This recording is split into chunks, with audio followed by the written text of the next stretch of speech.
सबसे कहते हैं कि जो घूस है, जो बेईमानी का धन है, जो अधर्म का धन है, ये लेने में अच्छा लगता है, लेकिन हृदय और परिवार दो पर ये फर्क पड़ जाएगा। हृदय अशांत हो जाएगा, देखो आप करो पूजा पाठ में मन, और परिवार के बच्चों पर, परिवार के सदस्यों पर प्रतिकूल ऐसा प्रभाव पड़ेगा, कलह, अशांति, और ज्यादा अपवित्र धन आ गया तो अपंगता, ऐसे बहुत से घटनाएं हो जाएंगी जिनमें पूरा जीवन बर्बाद हो जाएगा। 100 रुपया कमाओ लेकिन धर्म पूर्वक कमा के लाओ। उस 100 रुपया से परिवार का पोषण करोगे तो सबकी बुद्धि शुद्ध रहेगी, सब प्रसन्न रहेंगे, सब स्वस्थ रहेंगे। 1 लाख कमा के लाओगे, अस्वस्थ हो जाएंगे, बुद्धि खराब हो जाएगी। इसलिए हमें तो लगता है कि घूस ना ही लेनी चाहिए, नहीं लेनी चाहिए। हमें जो, जहां आप जिस डिपार्टमेंट में भी हो, आपका वेतन तो निश्चित है ना, आप अपने वेतन से क्यों नहीं अपने परिवार का पोषण करते? वेतन से अधिक हमें जरूरत नहीं।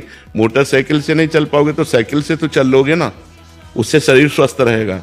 और हराम की मोटरसाइकिल लोगे तो एक्सीडेंट हो जाएगा, चलने लायक नहीं रहोगे।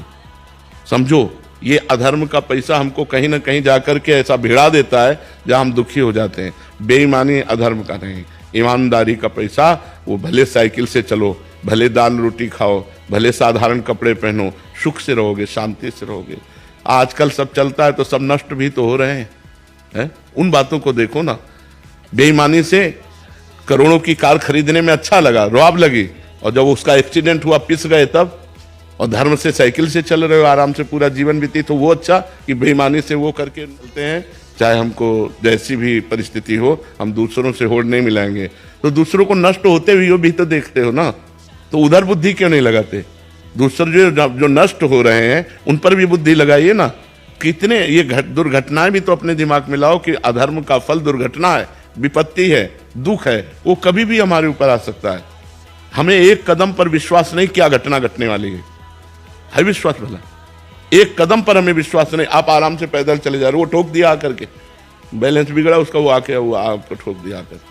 तो हम धर्म से चलें, सुरक्षित रहें, भगवान का नाम जप करें, दूसरों को कभी दुख ना दें, तो हमें दुख नहीं मिलेगा। अब हमें तो बिल्कुल इसमें अच्छा नहीं लगता कि आप घूस लेकर के अपना जीवन व्यतीत करें। नहीं, मेहनत की कमाई, धर्म की कमाई। और सरकारी डिपार्टमेंट में एक वेतन निश्चित होता है, तो उस वेतन से अपना परिवार चलाएं। बेईमानी से, जो बेईमानी में गया वो नष्ट हो गया, आज नहीं तो कल। इधर से नष्ट नहीं होगे तो भागवतिक विधान लागू हो जाएगा, वो नष्ट कर देगा। तुम खुद अशांत हो जाओगे, तुम खुद परेशान हो जाओगे, परिवार परेशान हो जाएगा, वो आपको चैन से नहीं रहने देगा।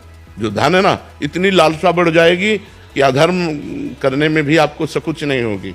इसलिए बेईमानी का धन तो ऐसे डरो जैसे जहर से डरा जाता है कि जहर भोजन में मिल गया तो मार डालेगा। जैसे बेईमानी अंदर से पीड़ित होकर के देते। सहजता से कोई घूस देता है, सहजता से वो तुम्हें केवल बातें बनाने के लिए कह सकते हो कि भाई उसने प्रसन्नता से कोई घूस देता है?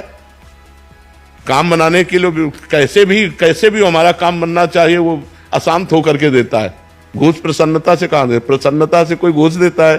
पापी पुरुष, अधर्मी पुरुष, वो हर्षित होकर जरूर दे सकता है, क्योंकि 50 करोड़ मार रहा है बेईमानी से।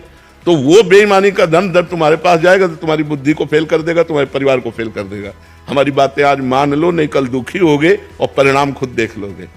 अरे यार, चैन से लड़के बच्चे परिवार सुखी हो, नमक रोटी खाते हो, साधारण कपड़ा पहनते हो, साइकिल से चलते हो, बढ़िया है, बढ़िया जीवन है। वो बेईमानी का जीवन मर्सिडीज वाला अच्छा नहीं जो ठोके पूरा परिवार नष्ट हो जाए। हमारी बातों को समझने की कोशिश करो।